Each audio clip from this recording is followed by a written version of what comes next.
नाशिकमध्ये बंदुगिरीच्या आडून शेकडो कोटींची माया जमवणाऱ्या अशोक खरातच्या कॅश नेटवर्कचा एसआयटीनं पर्दाफाश केलाय। कोणताही डिजिटल पुरावा मागे न ठेवता 70% व्यवहार रोखीनं करणाऱ्या खरातनं स्वतःच्या नावावर मालमत्ता न ठेवता पार्टनरच्या नावाचा वापर केलाय। तपासात फिर्यादींकडून थेट ऑनलाईन व्यवहार झाले नसल्याचं समोर आलंय। आता नातेवाईकांच्या बँक खात्यांचीही कसून चौकशी होणार आहे।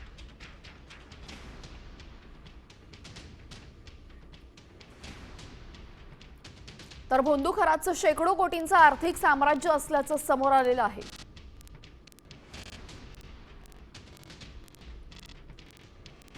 70% व्यवहार फक्त रोख स्वरूपात झालेत। डिजिटल पुरावा मागे न ठेवण्याची दक्षता त्यानं चांगलीच घेतली आहे। भागीदारांच्या नावे त्याने जमीन खरेदी केल्याचंही दिसतंय। खरातनं स्वतःच्या आणि पत्नीच्या नावे व्यवहार टाळलेले आहेत।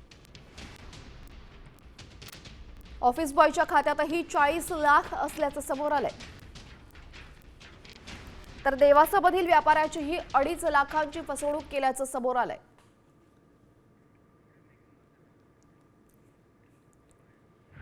भोंदू खरात